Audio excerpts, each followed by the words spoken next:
Buenos días, espero que estén muy bien, que sigan muy bien. En la clase de ayer iniciamos el recorrido por la unidad sobre el relato de viajes. El texto con el que se abre la unidad es el diario de Cristóbal Colón. Yo les dejé esa edición, como les comenté ayer. Y hoy vamos a trabajar esta categoría de relato de viajes. Vamos a empezar, algo anoté en el pizarrón, vamos a tratar de ver si lo pueden ver, que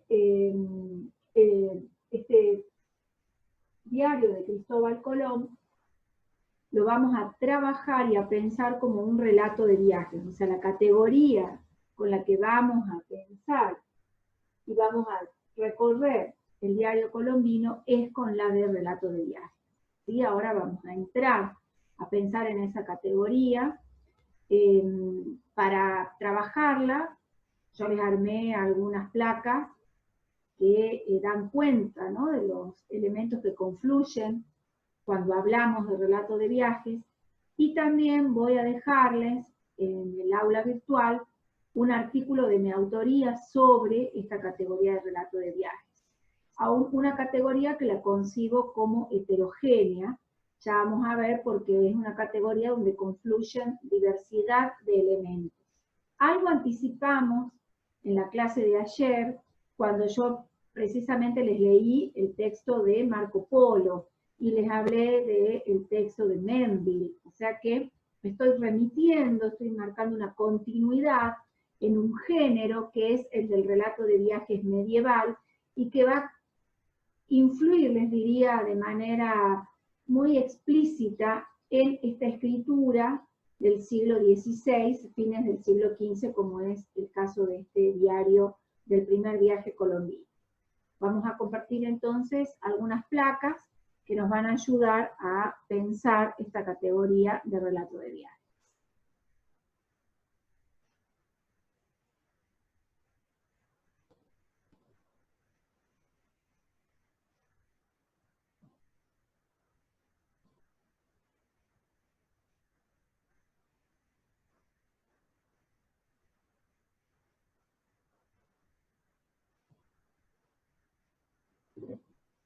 Vemos entonces este PowerPoint que preparé. Disculpen si a veces hay algunas interrupciones, silencios. Esto es también, como Colón, uno está descubriendo un universo un tanto desconocido, como es este de que todas las actividades que realizamos sean a través de la virtualidad. Espero honestamente que sea productivo para ustedes, y por favor cualquier comentario o sugerencia que quieran hacer son bienvenidas, ¿sí? Para hablar de relato de viaje, vamos a empezar por un texto. Quiero compartir con ustedes estas reflexiones de Tzvetan Todorov. Fíjense la pregunta, observen esa pregunta: ¿qué es lo que no es un viaje? ¿Qué respuestas están ustedes pensando en este momento? ¿Qué es lo que no es un viaje? Pareciera que todo puede ser un viaje, ¿no? Si partimos de una pregunta así. Entonces, esto nos dice Todorov: por poco que demos una extensión figurada a este término, el viaje coincide con la vida, ni más ni menos. ¿Qué es esta sino un paso del nacimiento a la muerte? El desplazamiento en el espacio es la primera señal, la más fácil del cambio. Y quien dice vida, dice cambio. El relato también se nutre del cambio. En este sentido, viaje y relato se implican mutuamente. El viaje en el espacio simboliza el paso del tiempo.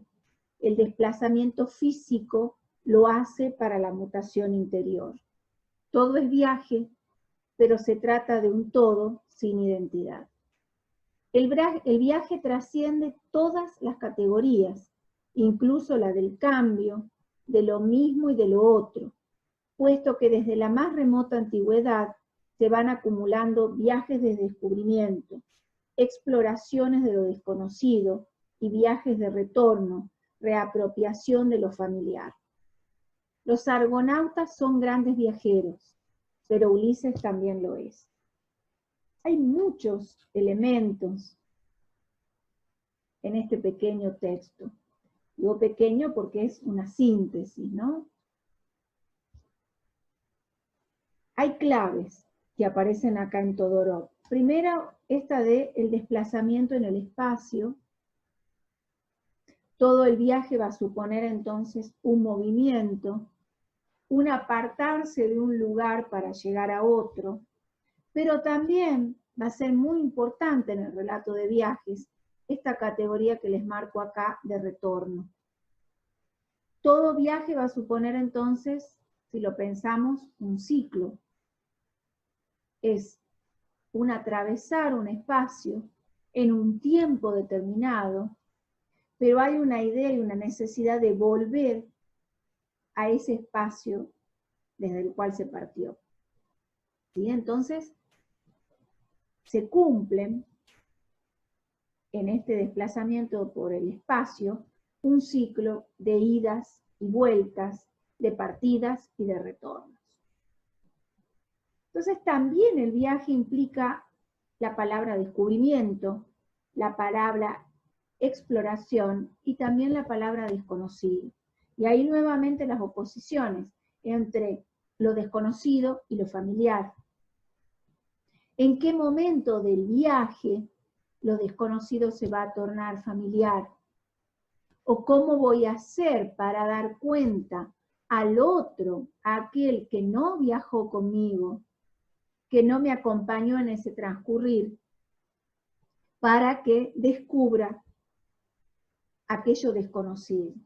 Para de algún modo acercar a esa familiaridad eso otro que yo estoy viendo. Entonces, les podría decir prácticamente que en todo lo que es la historia de la literatura universal, uno de los motivos que la atraviesa es precisamente el viaje, ¿no? Bueno, acá está mencionado ese viaje por antonomasia, que es el viaje de Ulises, ¿no? Ese viajero que permanentemente tiene que cumplir etapas para poder retornar al puerto del cual salió.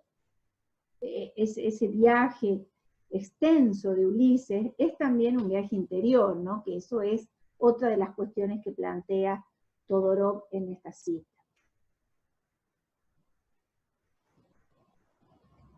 Este es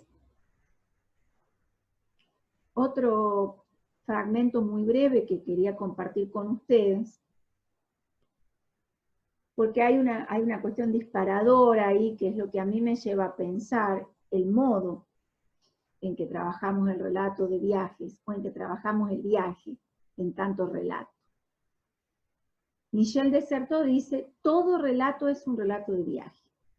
Fíjense cuán sugerentes son estas ideas, ¿no? Una práctica del espacio. Por esta razón, tiene importancia para las prácticas cotidianas.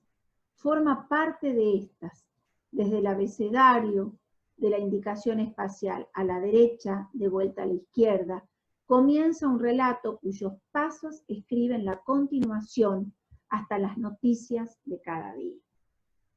Esa idea de estar permanentemente en un viaje, ¿no? Y cómo ese viaje se transforma en relato en la medida en que uno va también recorriendo el espacio.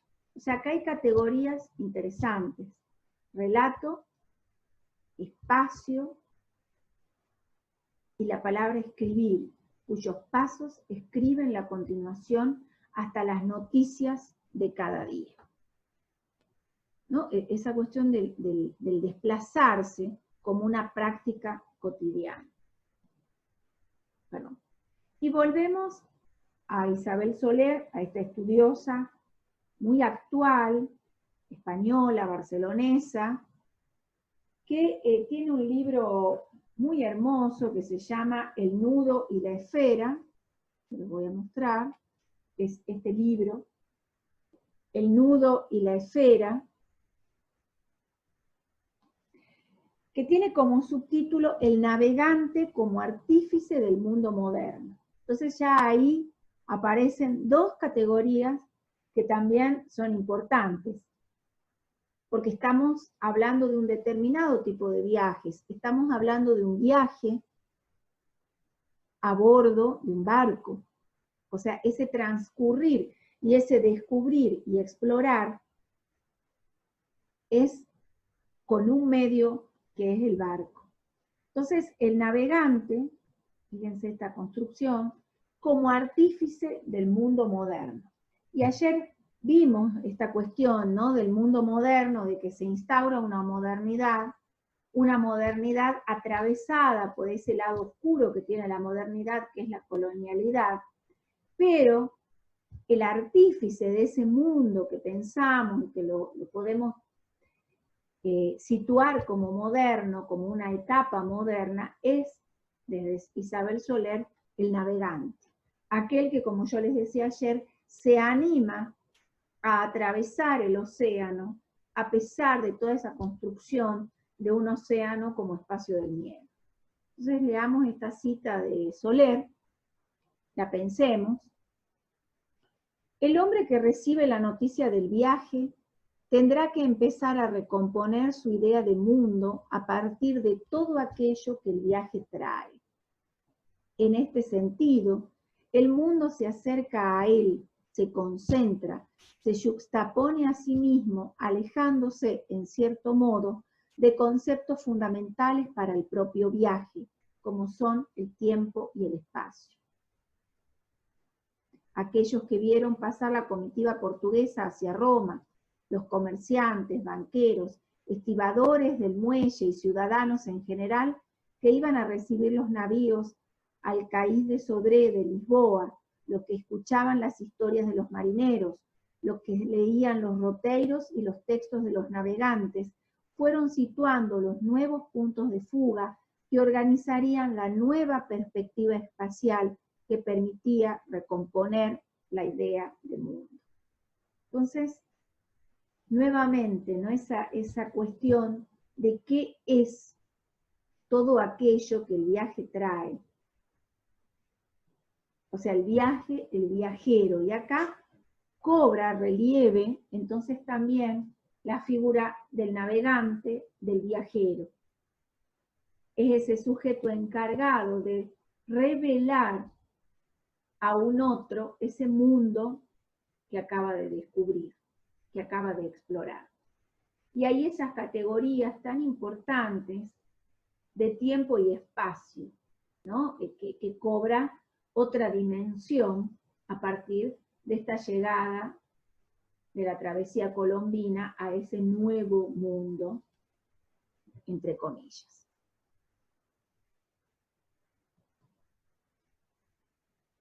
Entonces acá yo agrupo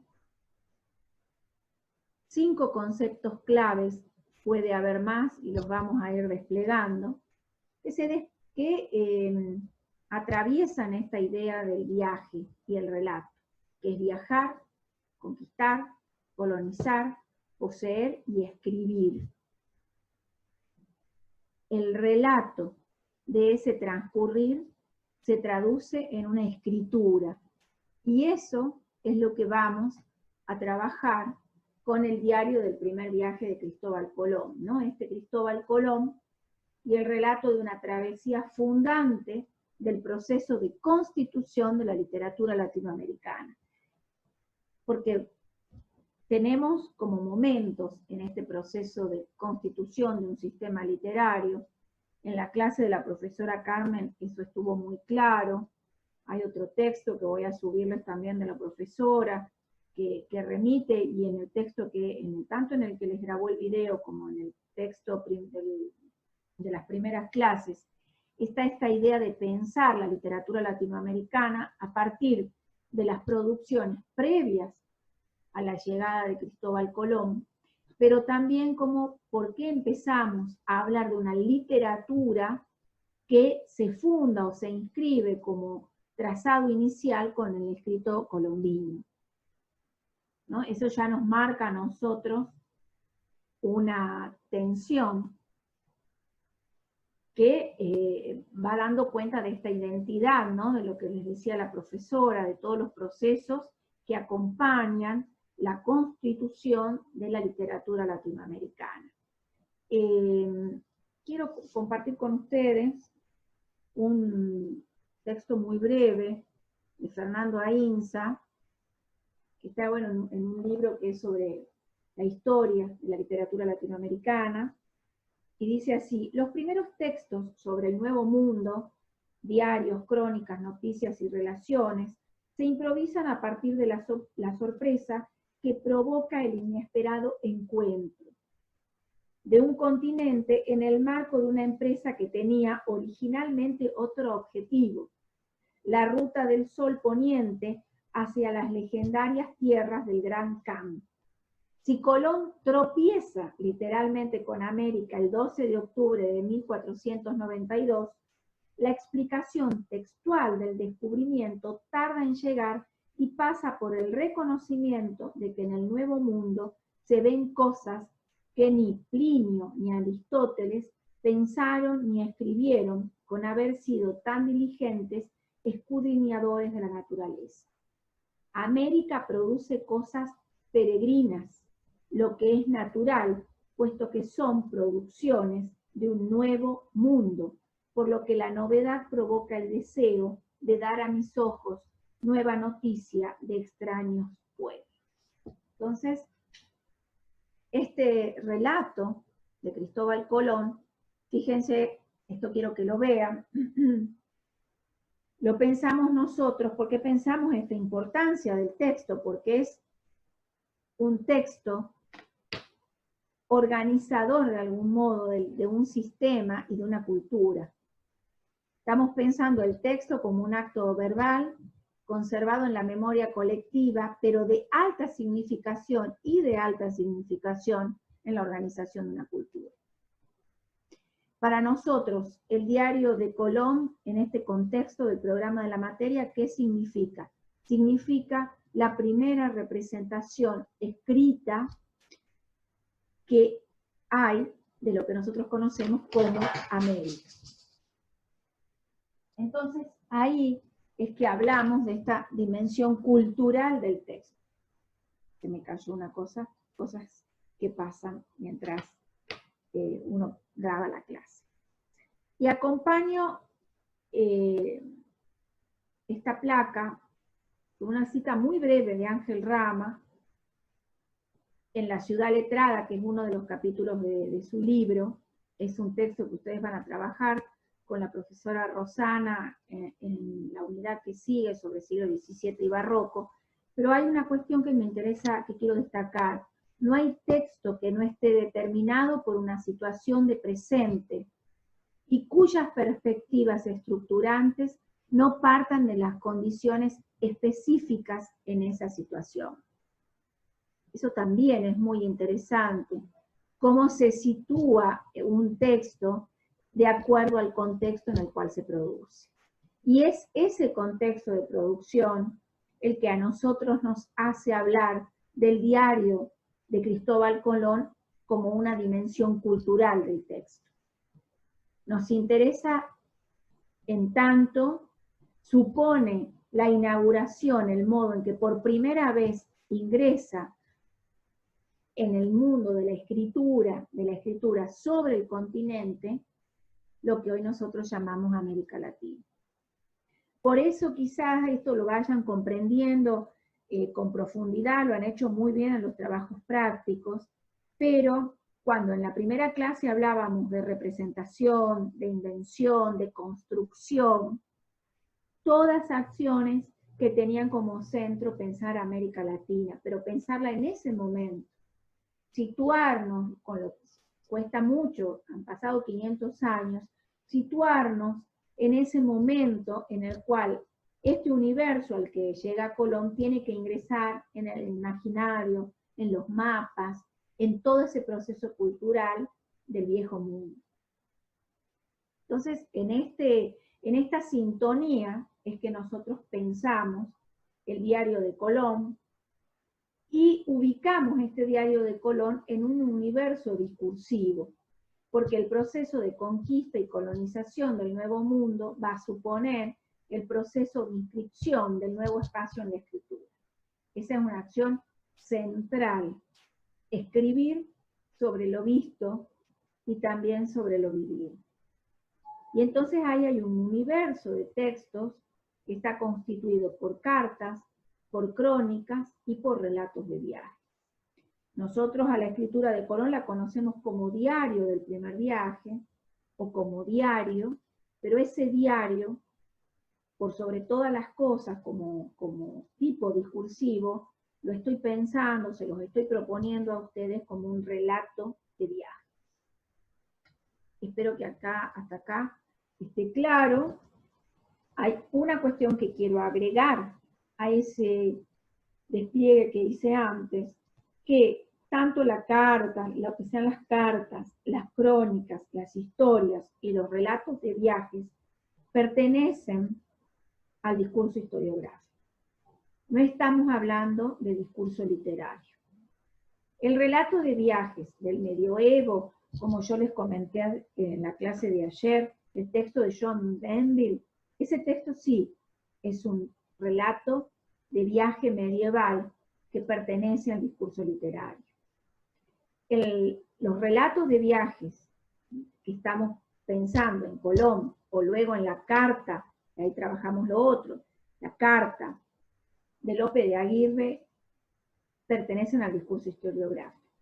Y otra vez volvemos a esas tensiones iniciales de las que hablaba la profesora Perilli, que es el discurso historiográfico el que da, es el pie o es el acta de bautismo de la literatura latinoamericana. O sea, es todo lo que proviene, fíjense ustedes, de ese universo, de el discurso historiográfico, ¿de qué parte? Parte de la condición de autenticidad, de veracidad de lo narrado. ¿Sí? Si asociamos la historia, ¿cuál concepción hay de la historia en ese momento? Bueno, la historia, el que escribe una historia está contando una verdad que escuchó o que vivió, pero es verdadero lo que está ahí.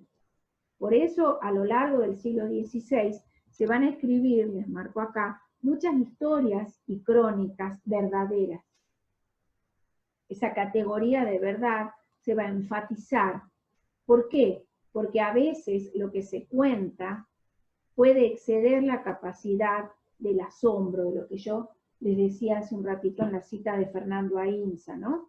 La sorpresa que provoca ese inesperado encuentro.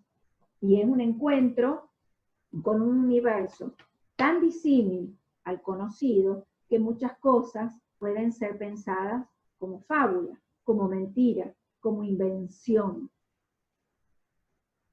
Recuerden las primeras citas que yo les había puesto, sobre todo la de Fernández de Oviedo, donde aparecía esa idea del hombre dorado. Y lo está diciendo Fernández de Oviedo, que es el cronista oficial. Es un cronista oficial, tiene un cargo. Un cronista que cuenta historias verdaderas. Quizás al otro le despierte el asombro, pero todo lo que se dice es verdad.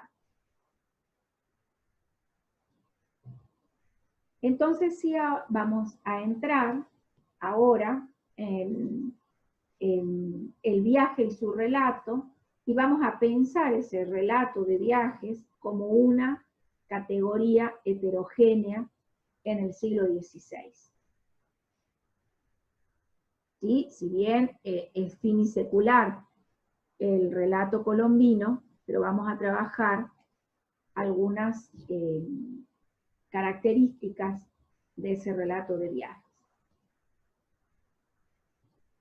Veamos algunos de los elementos que atraviesan el diario de viajes colombino. Fíjense ustedes, yo acompaño, pienso que estarán empezando a leer el texto, entonces esto va a acompañar, esta propuesta de lectura va a acompañar ayudarlos a ustedes, que es lo que espero, en la lectura en su lectura, ¿no?, del Diario de Colón. Hay un destinatario concreto para el cual se reconstruye ese viaje. Esto se da a nivel general en lo que es el relato de viajes. Y también acá hay un pedido, hay un mandato oficial de escritura. ¿Qué quiero decir con esto? Que a Colón los reyes les piden que les traiga entera relación que refiera todo lo que va a haber y todos los acontecimientos del viaje. O sea que ya parte Colón con un mandato de escritura. Este diario de viajes colombino está escrito en principio en una tercera persona, y acá es importante aclararles que ese manuscrito del diario de Colón está extraviado, y el albacea, ¿no?, de ese diario, quien tuvo el manuscrito, es Fray Bartolomé de las Casas. O sea que este manuscrito colombino llega a manos de Fray Bartolomé de las Casas, que es quien transcribe el diario de Colón. Y ahí ya tenemos, fíjense ustedes cómo se complica el circuito, porque hay un sujeto que escribe, que es Colón, y hay un sujeto lector, que es Bartolomé de las Casas, pero que a su vez transcribe ese manuscrito. Y el texto que llega al lector del siglo XVI es ese texto transcrito por Fray Bartolomé de las Casas. Fíjense ustedes cómo se complejiza acá ese circuito de lectores, ¿no? Por eso ustedes, si alguno lo empezó a leer, notará que hay una alternancia entre la primera y la tercera persona en el diario. Muchas veces Las Casas introduce la voz de Colón y dice el almirante, y ahí continúa el relato. Eso les advierto para que lo tengan en cuenta cuando lean el texto. Otra cuestión es lo que vimos recién, como el diario de Colón inaugura ese corpus de textos sobre el Nuevo Mundo, y es el primer escrito, los de su diario, y una carta que va a escribir también, donde se describe por primera vez un espacio que hasta ese momento era desconocido. Desconocido, obviamente, para quienes estaban del otro lado del océano. Y esos textos tienen, en primer término, destinatarios oficiales, responden a un circuito oficial de lectores. Y es después que llegan a la imprenta y se amplía el circuito de los lectores del diario de Colón. Pero el primer destinatario son los funcionarios reales y los reyes, porque son los reyes, y vuelvo al principio, los que han ordenado a Colón que escriba este diario.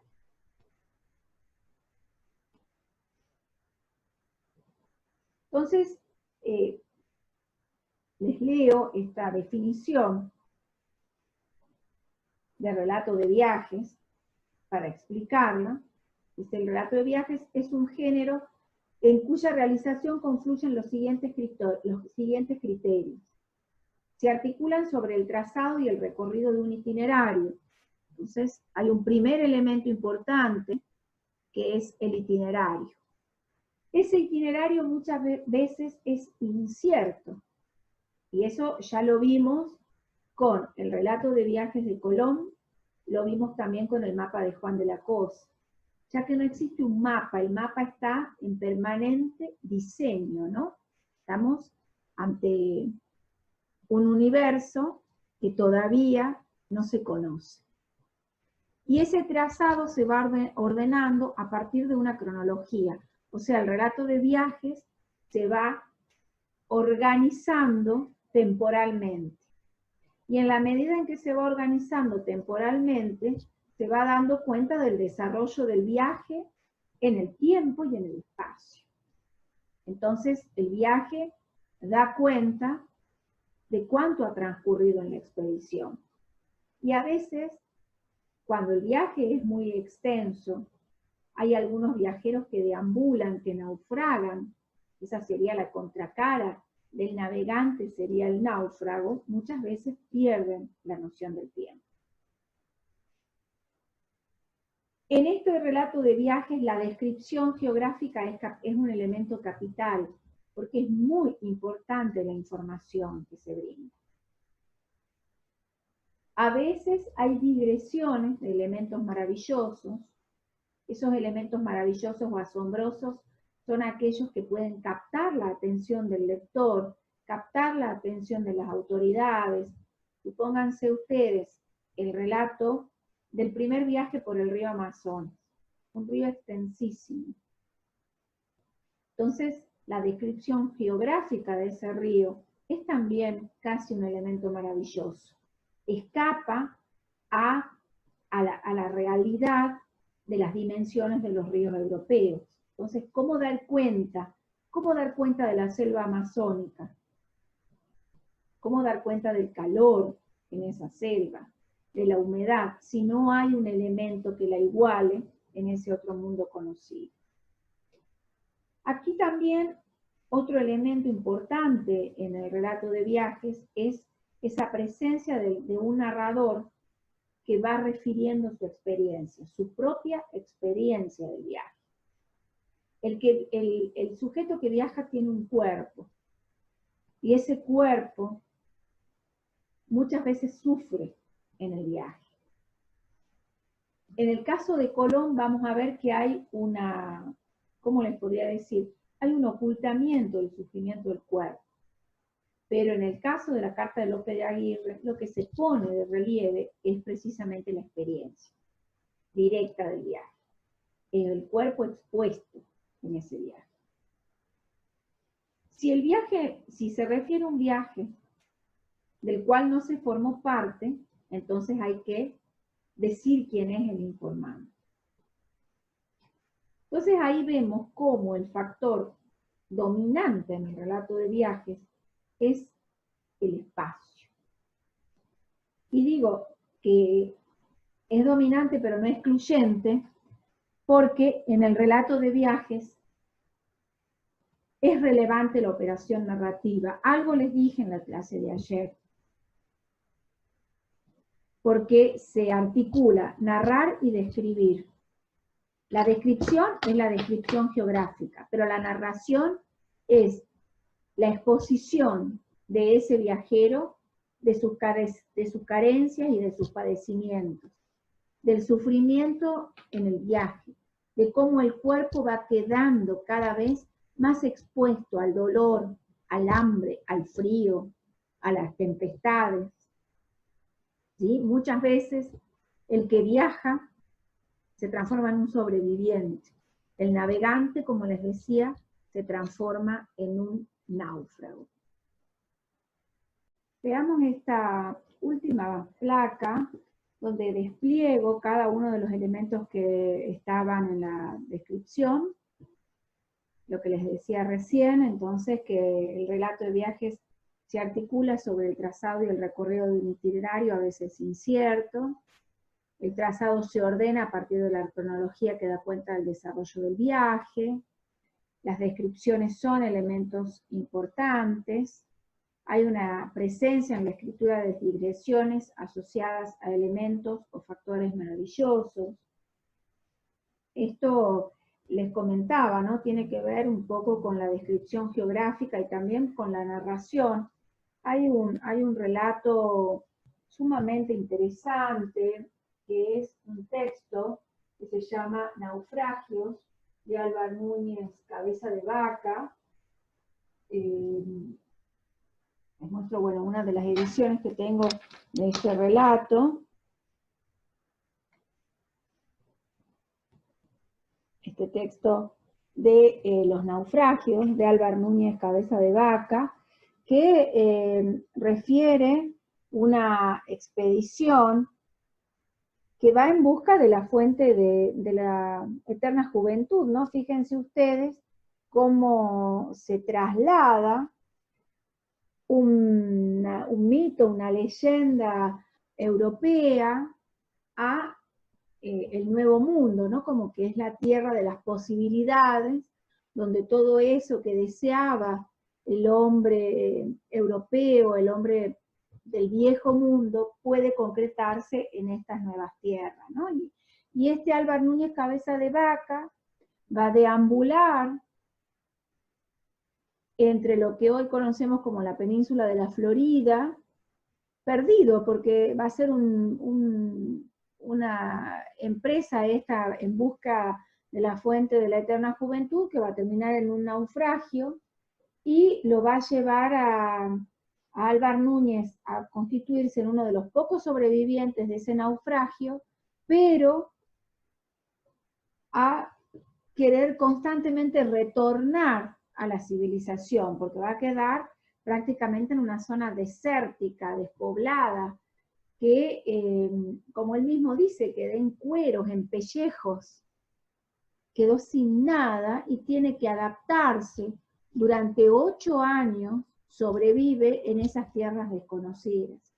Por eso van a ver ustedes como un elemento que aparece acá constitutivo del relato de viajes, esa experiencia que se refiere de aquel que ha tenido que atravesar grandes extensiones de tierra, utilizando como único medio de transporte el propio cuerpo, pero también fíjense ustedes cómo la experiencia, en el caso de Álvar Núñez, la experiencia en sí misma es un elemento asombroso, porque él cuando vuelve de este viaje, ¿qué es lo que tiene para, qué es lo que lleva, qué es lo que tiene para decir? Precisamente el relato de ese viaje, de la travesía, esta infortunada, vuelve sin encontrar la fuente de la eterna juventud, sin ningún tipo de riquezas, pero el capital que tiene este Álvar Núñez es haber sobrevivido.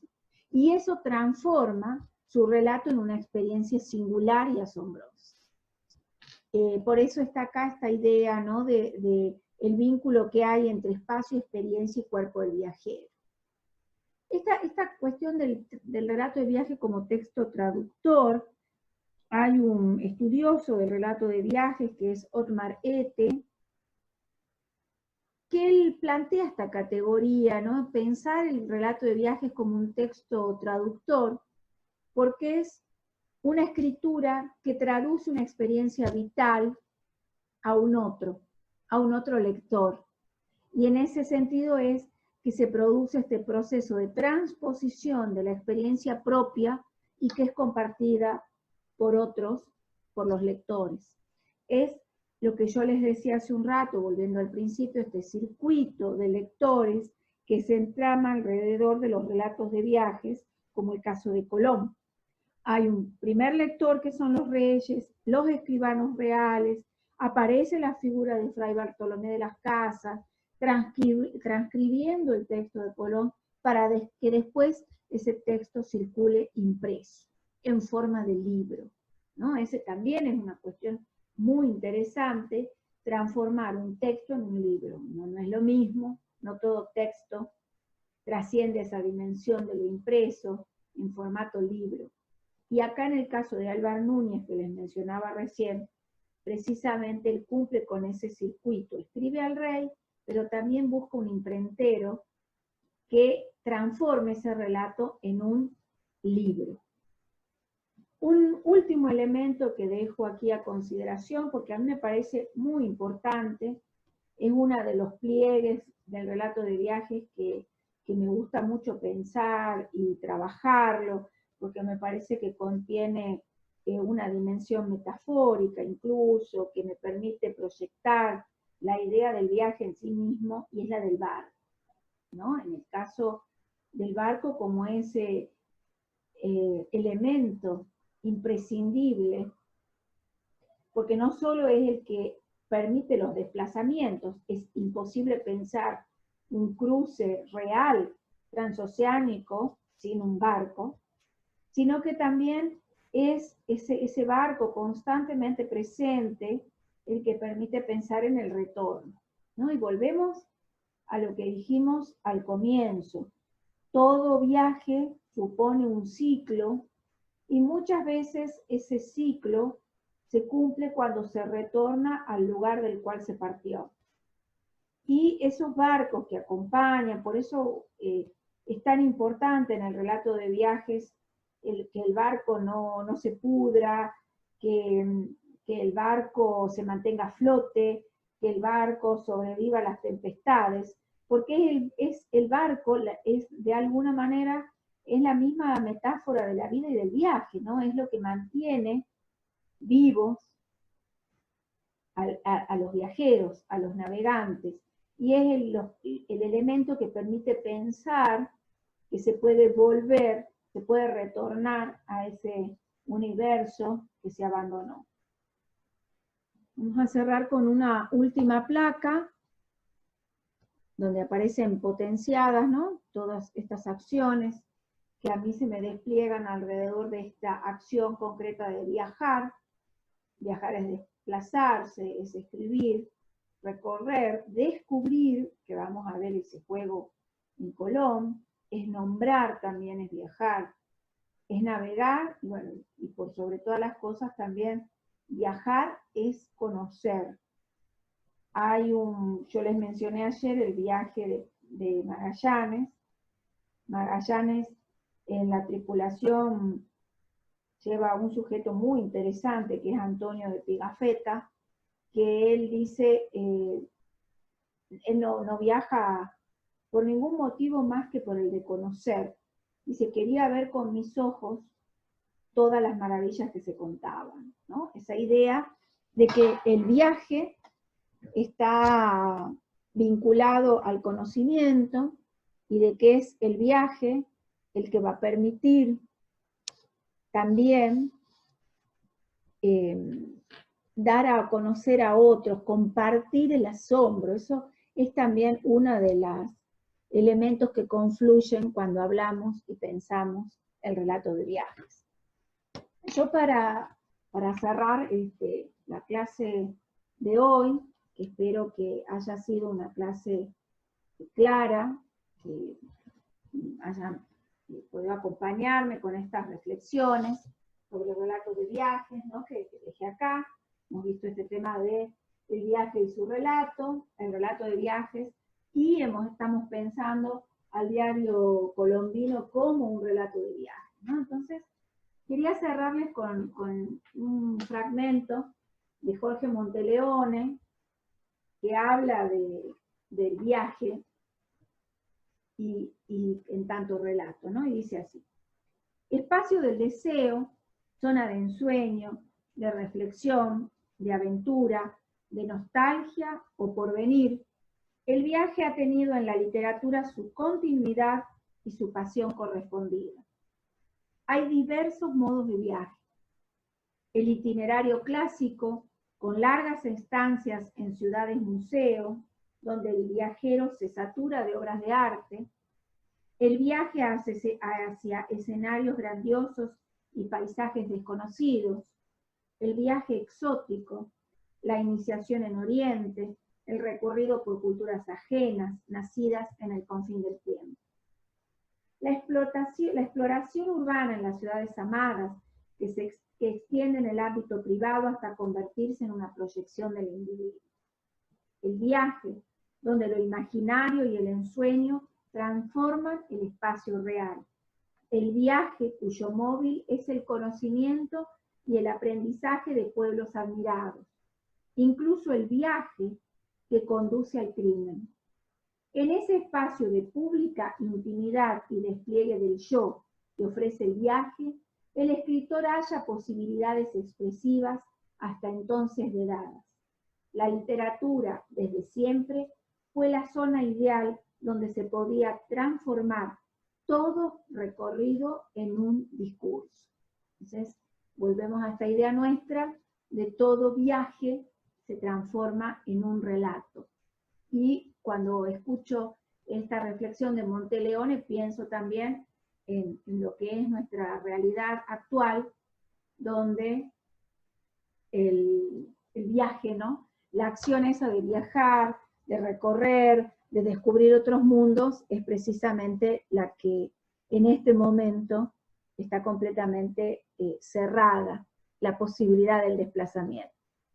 Bueno, entonces tienen para leer, completar si no pudieron la lectura del viaje colombino. Voy a subirles material sobre el relato de viajes y voy a también compartir la clase que viene. Vamos a trabajar, precisamente vamos a entrar en el diario de viajes de Colón y vamos a trabajar la otra categoría que yo les había dicho que nos iba a acompañar junto a la categoría de relato de viajes, que era la de discurso narrativo de la conquista. Así que eso es lo que quería compartir hoy con ustedes. Como les dije al comienzo, espero sus sugerencias, sus comentarios, para saber si este sistema está funcionando. Uno ha ido pensando la manera de poder estar más cerca y poder transmitir estas clases, que, bueno, obviamente ustedes no podemos establecer un diálogo en el momento con respecto a lo que estamos trabajando, pero sí, como ya les comenté, pueden escribirme al mail de la materia. Tenemos el aula virtual, ayer hubo un problema en el aula virtual, pero bueno, en la medida también de lo posible tienen el Facebook para contactarse. Les cerramos la clase de hoy y nos vemos la semana próxima. Que sigan muy bien.